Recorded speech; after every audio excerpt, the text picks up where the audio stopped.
जय हिंद साथियों, यदि आप यूपीट्रिपल पैड एग्जाम की तैयारी कर रहे हैं तब ये क्लास आपके लिए बेनिफिशियल होगी।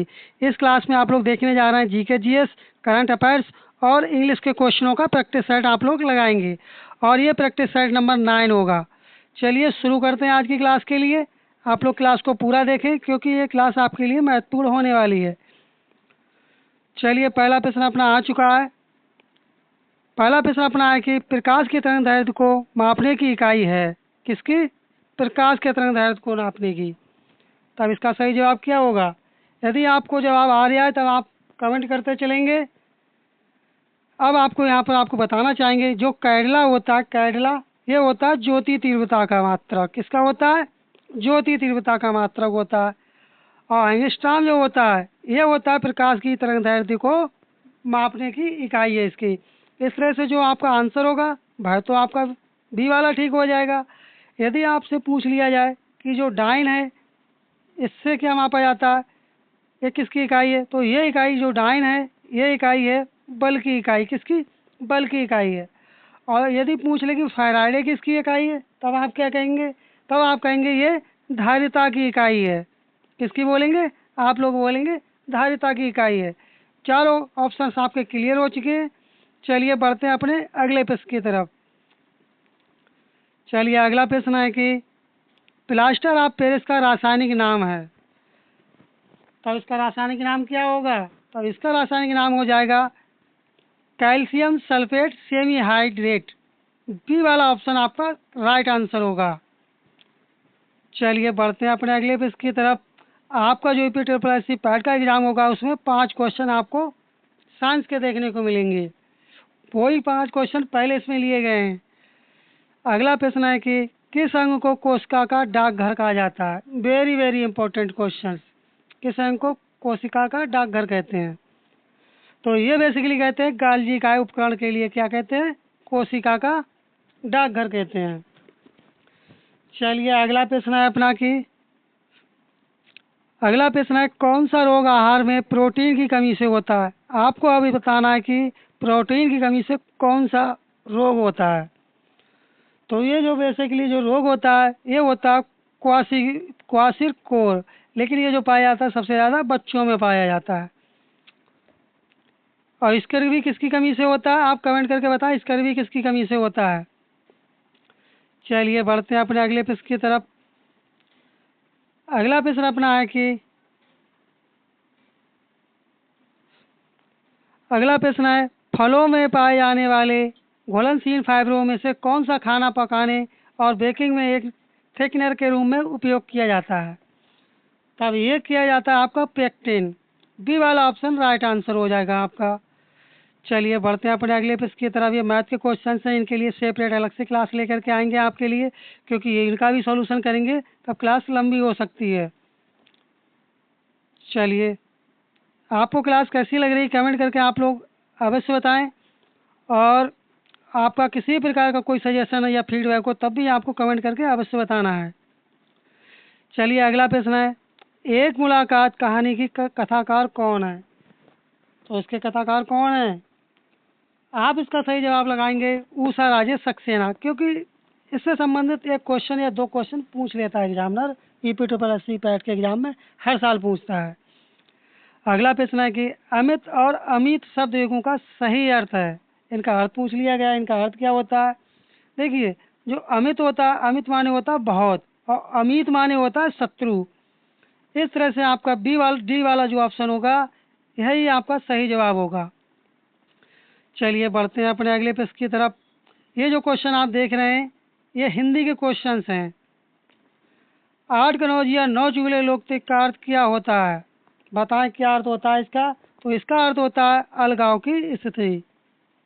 सी वाले को आप लोग टिक करेंगे। अब आपको कमेंट करके बताना मस्त रहना, इसकी लोकतिक क्या हो गया। चलिए बढ़ते हैं अपने नेक्स्ट क्वेश्चन की तरफ। नेक्स्ट क्वेश्चन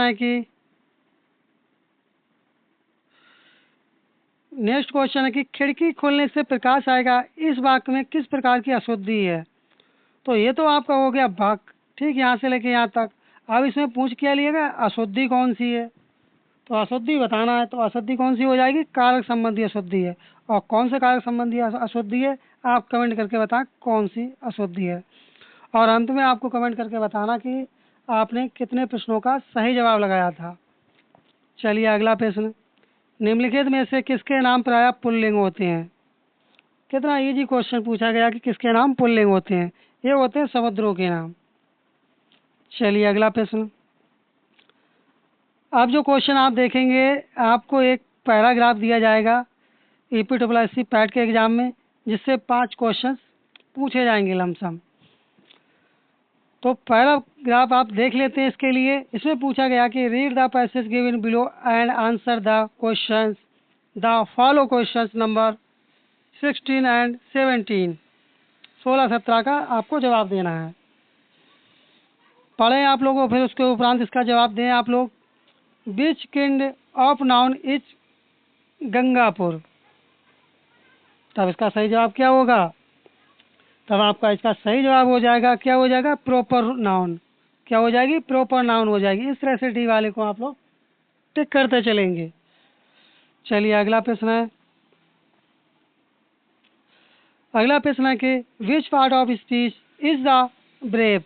ब्रेव माने क्या होता है? अच्छा, आप कमेंट करके बताएं ब्रेव किसे कहते हैं। तब इसका सही जवाब आपका हो जाएगा एडजेक्टिव। सी वाला ऑप्शन आपका करेक्ट हो जाएगा। अगला है कि विच of the following is A correct expression. तब इसका सही जवाब क्या होगा? तब इसका सही जवाब आपका हो जाएगा as cheerful as a lark. ये वाले को आप लोग टिक करेंगे। Which of the following words is a preposition. क्या पूछा गया? प्रोपोजिशन पूछी गई। इसमें पोजीशन क्या है? तब इसका सही जवाब आप लगाएंगे वाई नॉट। ये वाले को आप लोग टिक कर देंगे। आपका जो ईपीएससी पैट के पेपर में अर्थात स्कोर कार्ड में आपका जो स्कोर होना चाहिए वो 80+ होना चाहिए, क्योंकि 80+ यदि आपका स्कोर रहा तो ऐसा कोई सा एग्ज़ाम नहीं होगा जिसमें आप फॉर्म अप्लाई नहीं कर पाएंगे। क्योंकि इस बार जो वैकेंसी आएंगी इस पैट से, क्योंकि 2024 से पैट से तो कुछ आया नहीं, और फिर 23 में जो आपका 2024 हुआ नहीं, 23 के कुछ आया नहीं। इस बार जो लेखपाल की जो वैकेंसी है और बीपीओ की वैकेंसी काफ़ी संख्या में आने वाली है, इसलिए आप अच्छे से तैयारी करें और पार्ट का स्कोर अच्छा सा लेकर के आएँ। चलिए बढ़ते हैं अपने अगले प्रश्न की तरफ। अगला प्रश्न है कि choose the word opposite is the meaning the two the given word. आपको अपोजिट बताना।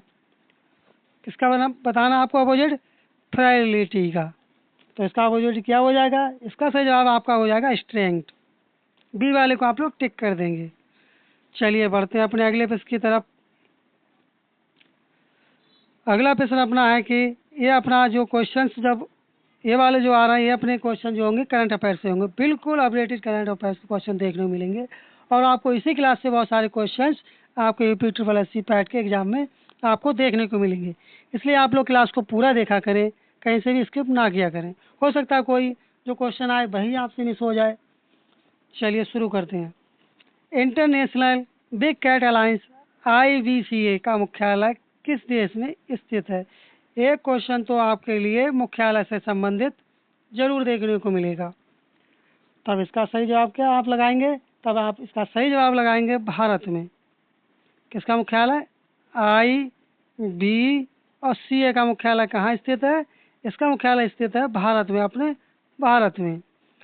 अगला है कि फरवरी 2025 में जारी भ्रष्टाचार बोध सूचकांक 2024 में भारत को कौन सा स्थान प्राप्त हुआ?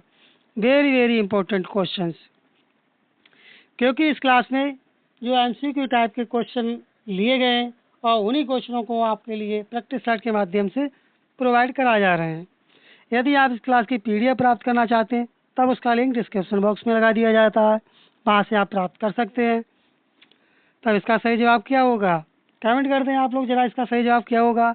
तब इसका सही जवाब हो जाएगा 82वां। कौन सा स्थान है? 82वां स्थान है। और पहले स्थान पर कौन सा है आप कमेंट करके बताएंगे। चलिए अगला क्वेश्चन है। अगला क्वेश्चन है कि जनवरी 2025 में कौन सा देश ब्रिक्स का पूर्व सदस्य बना है? कब? 2025 में, जनवरी 2025 में, जो कि अपडेटेड करंट अफेयर्स का क्वेश्चन है।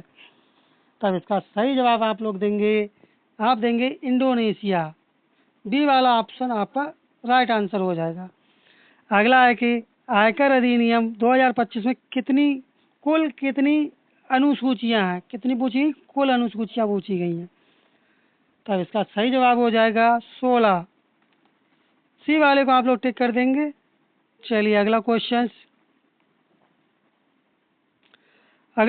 है कि भारत का पहला चिड़ियाघर आधारित बायो बैंक कौन सा, बायो बैंक।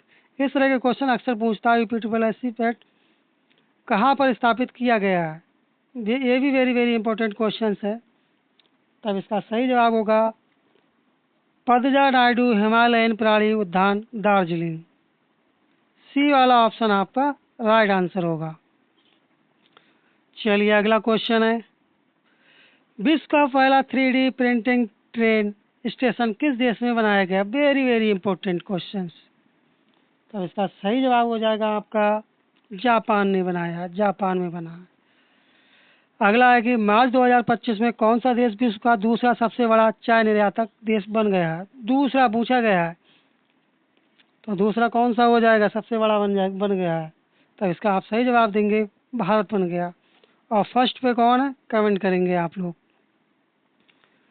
चलिए अगला क्वेश्चन है, फरवरी 2025 में G20 विदेश मंत्रियों की बैठक 2025 में कहाँ आयोजित हुई है। तब इसका आप लोग सही जवाब देंगे जोहान्सबर्ग में। चलिए अगला क्वेश्चन है, मार्च 2025 में संपन्न ICC चैंपियनशिप ट्रॉफी 2025 का खिताब भारत ने किस देश को पराजित कर जीता था। ये भी क्वेश्चन इंपॉर्टेंट है। तब इसका सही जवाब आपका हो जाएगा न्यूजीलैंड। सी वाले को आप लोग टिक करते चलेंगे। आपको क्लास कैसी लग रही कमेंट करके आपको अवश्य बताना है। यदि आपने क्लास अभी तक लाइक नहीं किया तो आप क्लास को लाइक कर दें और नोटिफिकेशन बेल आइकन आप लोग दबाना ना भूलें, जिससे आपको समय समय पर नोटिफिकेशन मिल सके। और यदि आपको क्लास वास्तविक अच्छी लग रही है तो आप अभी तक चैनल पर नए, चैनल सब्सक्राइब नहीं किए हैं तो चैनल को सब्सक्राइब कर लें, क्लास को आप लोग लाइक कर दिया करें। चलिए अगला क्वेश्चन है, जून 2025 में माउंट एटना ज्वालामुखी में विस्फोट हुआ। ये भी क्वेश्चन वेरी वेरी इंपॉर्टेंट है। यह ज्वालामुखी किस देश में स्थित है। अब आपको इसमें बताना कि जो माउंट एटना ज्वालामुखी है किस देश में स्थित है। तब इसका आप लोग सही जवाब देंगे इटली में स्थित है। अगला क्वेश्चन है कि एक राज्यसभा सदस्य का कार्यकाल कितने वर्षों का होता है। तो इनका कार्यकाल कितने वर्षों का होता है, इनका कार्यकाल होता है 6 वर्षों का। चलिए अगला क्वेश्चन है, अगला क्वेश्चन है कि निम्नलिखित में से कौन सा राज्य नेपाल के साथ सीमा साझा नहीं करता है। तो कौन सा है जो नेपाल के साथ सीमा साझा नहीं करता, आपको बताना है। इसमें आपको ये क्वेश्चन भली बात ही आता होगा, कौन सा है भाई, आपका हो जाएगा हिमाचल प्रदेश। चलिए अगला क्वेश्चन कि 2018 में गूगल डूडल ने मृणालिनी साराभाई का 100वां जन्मदिन मनाया। वह निम्नलिखित में से किस नृत्य शैली की प्रतिपादक हैं। तब आप इसका सही जवाब देंगे भरतनाट्यम और कथकली। बी वाला ऑप्शन जो आपका होगा राइट आंसर हो जाएगा। चलिए अगला क्वेश्चन है,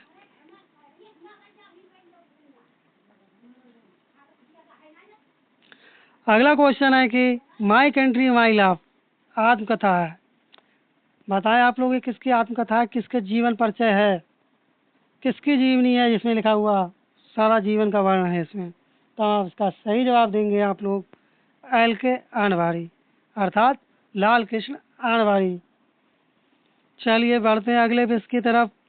वन अनुसंधान संस्थान देहरादून की स्थापना इंपीरियल वन अनुसंधान संस्थान के रूप में की गई थी। किस वर्ष इसे इंपीरियल वन अनुसंधान संस्थान के रूप में स्थापित किया गया था। अब सन पूछ ली गई, किस सन में स्थापित किया गया था। तो ये बेसिकली किया गया था 1906 में इसको स्थापित किया गया था। ये वाला ऑप्शन आपका राइट आंसर हो जाएगा। चलिए अगला क्वेश्चन है, अंतर्राष्ट्रीय अहिंसा दिवस कब मनाया जाता है। तो ये कब मनाया जाता है, ये मनाया जाता है 2 अक्टूबर को। और किसके उपलक्ष्य में मनाया जाता है, 2 अक्टूबर को जो महात्मा गांधी हैं उनके जन्मदिन को अहिंसा दिवस के रूप में मनाया जाता है। चलिए अगला क्वेश्चन, निम्न में से कौन सा भारत और विश्व का एकमात्र तैरता हुआ राष्ट्रीय उद्यान है। तब इसका सही जवाब आप क्या देंगे, आप इसका सही जवाब देंगे कीबिल लामजाओ राष्ट्रीय उद्यान। और ये कहाँ स्थित है, आप कमेंट करके आपको बताना है। ये आपके लिए होमवर्क है कि किस राज्य में स्थित है। चलिए अगला क्वेश्चन।